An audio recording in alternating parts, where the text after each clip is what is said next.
All right, so I'm gonna drain my oil to start with. I'm gonna change this oil, but I'm also gonna put an extended oil sump on here.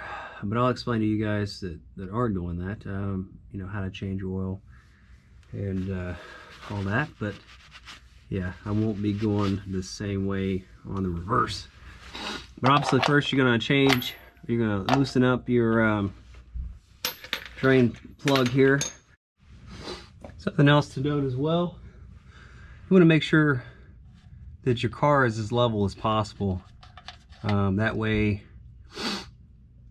all the oil is getting out, right? So even when I take this off to take the filter out, if your car is sitting too far forward, some of that oil is going to get stuck in the front, or if it's sitting too far back, it's going to get stuck in the back.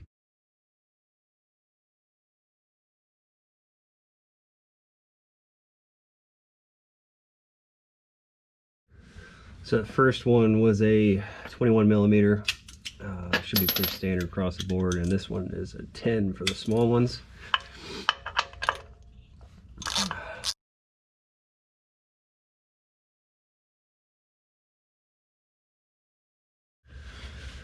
So I just checked my kit, and well, I guess I won't be using it on the other side of it, but just make sure that you have new copper washers, but definitely make sure you got new ones if in case you drop them. But it's definitely something you want to have new ones of. So I'm gonna have to take a screwdriver and gently pry that off.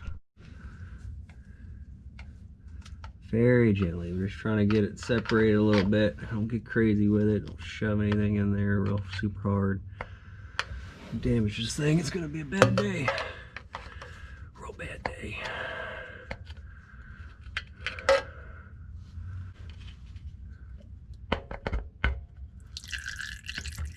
There you go.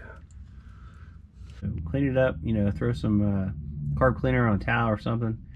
Make sure that mating surface is nice and clean. So then, you know, I use aviation Permatex. I cover up the gaskets.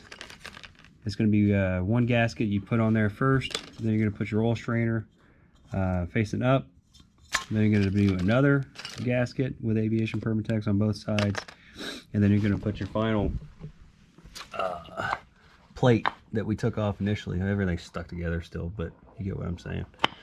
And then you're going to take and put these nuts on the studs with the copper washers. Torque those to 5 foot-pounds, and then do 25 foot-pounds for the drain plug. I'm going to put an extended oil sump on there, so I'm not going to put the original application on there. So that'll be the end of this video.